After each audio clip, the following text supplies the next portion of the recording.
She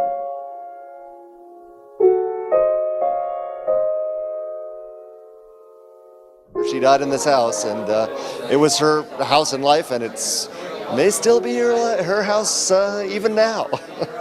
And she was asked to run as mayor of Morristown, he told me, and she didn't ever accept that, but she was that kind of a woman. A loving, very caring, very open, but strict granny.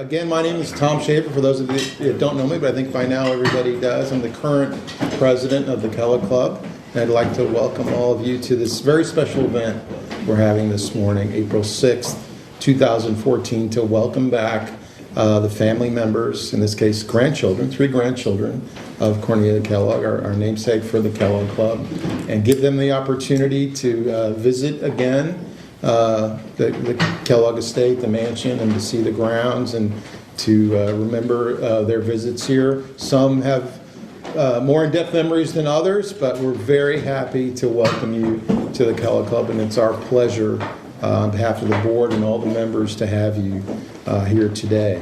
With us today, we have 3 of the grandchildren of Cornelia Kellogg. We have Eliza Kellogg Close right here, and we have Ted Kellogg here, and we have Daniel Morris right there. So we really appreciate you all coming to share with us your memories and some reminiscences of the time when this was the Kellogg home, and Cornelia Kellogg, who is very significant in Morristown history and Morristown Family Services in particular, to commemorate this visit and this event.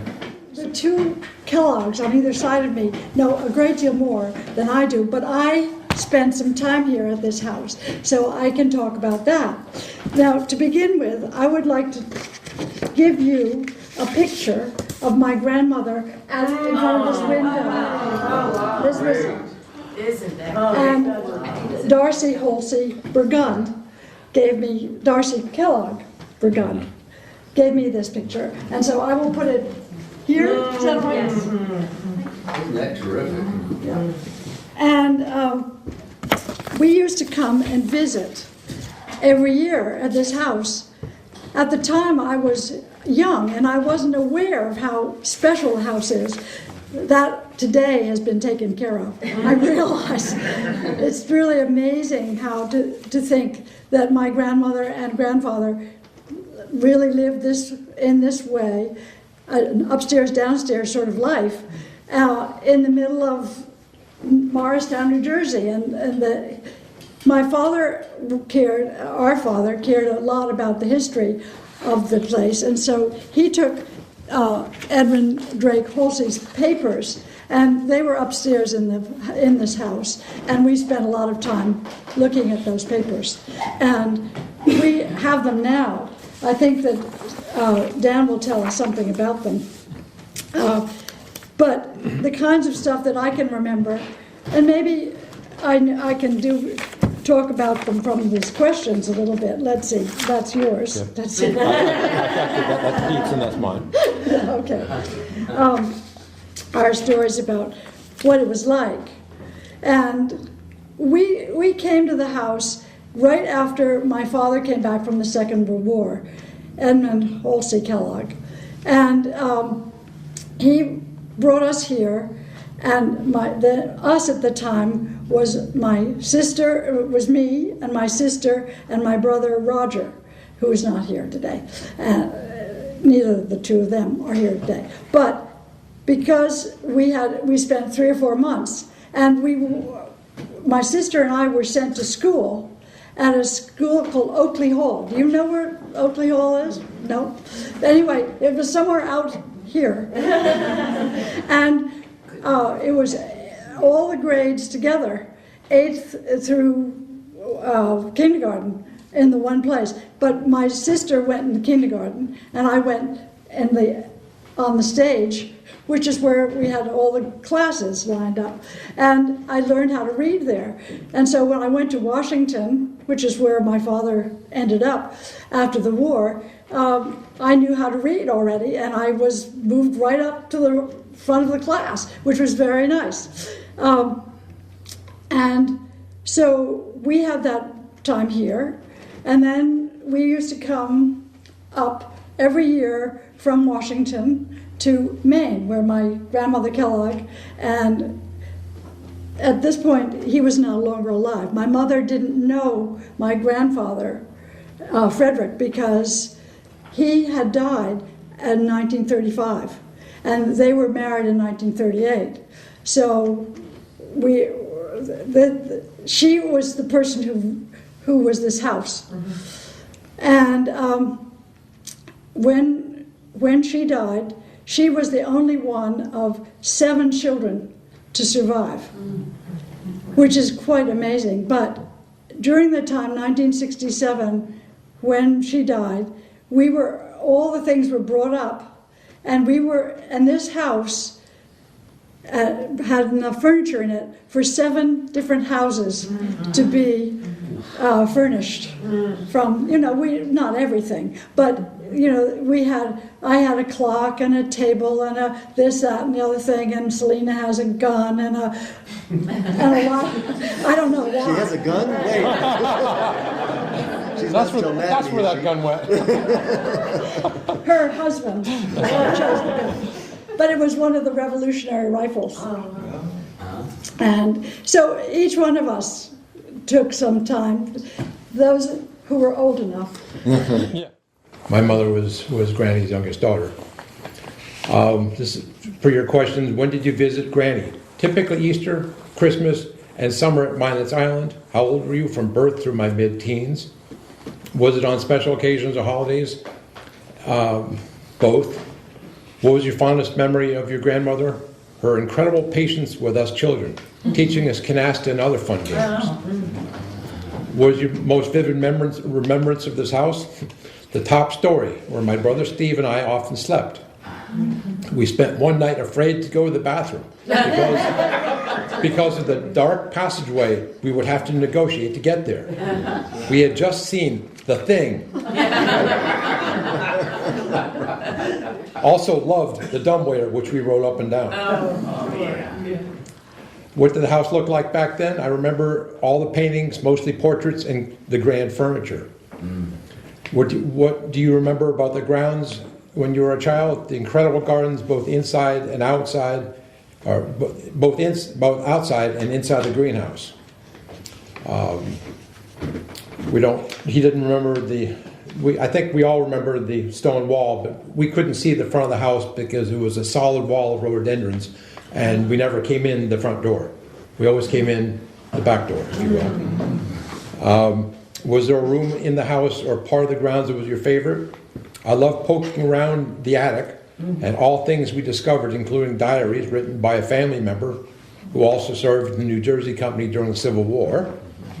Also located his 6-shooter and various other military garb. I also loved the small breakfast dining room across from the main dining room. What was your fondest memory of Granny? Having tea with her in the living room, especially out here, and doing jigsaw puzzles with her. Right, there used to be a big table here and used to have a jigsaw puzzle on it almost always, and I love jigsaw puzzles ever since because of that. What was your most vivid memory or remembrance of the house? Playing hide and seek throughout the house and gardens, and I say throughout. Those gardens were made to be walked down and looked at. We hid in them. Dumbwaiters are great fun for scaring the staff. You ride up in them, you ride down, and you knock. And someone opens, you go, blah! Thoughts about and remembrances of Granny: loving, caring, strict, always demanding that I stand or sit straight up. If you notice, I don't slouch. That was Granny. Loved to do needlepoint and do jigsaw puzzles. Taught me some card games. told me wonderful stories of her travels, of which, alas, I didn't preserve. Special moments having breakfast with her in the small breakfast room across from the main dining room, attending full family gatherings and seeing that dining room completely full of relatives. In fact, at one point, someone, I think, got married. I don't remember who it was, but we had a picture of all of us all the way across the back porch. The large Cadillac limousines that Granny was always driven around in by our friend Peter. Memories of Peter. My cousin Lily, who's not here, and my best friend is Peter, didn't have any children of his own, and so we, being the pranky and sort of crazy young kids, were kind of adopted by him. And the house down there, or actually where the pool house now is, was the garage for the limousines, and above that is where Peter lived, which we were not allowed in. But being that he was our play friend, when we got released after breakfast, we'd hustle down there and take the pebbles and toss them against his window to cause him to come down and play with us. Was there a pool on the property? No. So back in '68, I guess the neighborhood put the first one in. And to your remembrance, there's a flat piece of property right outside that window. Tennis court. Tennis court. Tennis court. We kind of guessed that it might be. And the third question is the back house, which Scott and other members, I can't emphasize how many hours people in this room put in, in getting this place going. And Scott and the group fixed that back house. What was that back house? Not the pool house. The little house that's in the back. Yeah. I remember that there was somebody renting it. It was somebody who was a good friend of the family, but I don't remember very much about him. The club's going to celebrate its 50th anniversary in 4 short years. Any particular advice or tips that you can think of to share with the club as it prepares to make a big deal out of that 50th? Well, there's a lot of history here. I mean, I think some of this could come in handy in terms of putting this in terms of its place in U.S. history and its understanding of, obviously, the Revolutionary War, the Civil War, and where that all fits in. That's, I guess, what I would suggest. Yes. The Kellogg Club, fortunately, is in touch with the family now and has reestablished this connection to our namesake. And as president, one of the things I have always talked about is further developing the history of the club itself, as well as the Kellogg family estate that it's named for. And we're doing various different things to accomplish that, and Donna's been a big part of that in reestablishing the connection with the family. And because of that, and because of the work that Donna did to do that, and your telephone call, things are happening. One of the most important things is the presentation we're going to do now from Frederick Rogers Kellogg and Mimi. We are going to be the beneficiaries of another very fine portrait that's been restored, who we now know as CVWK. We always called her Cornelia. If you please help me, Eliza.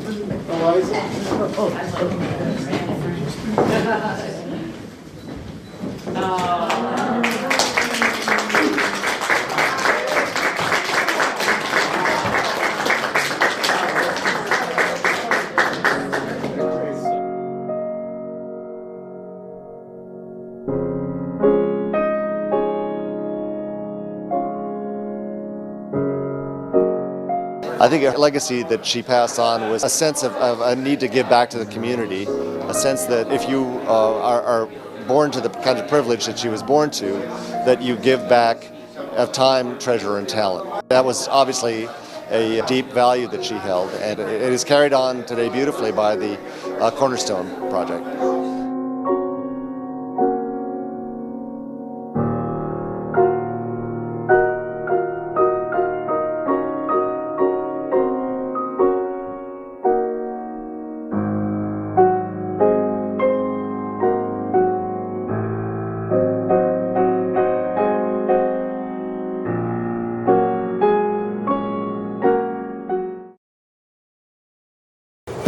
Ghost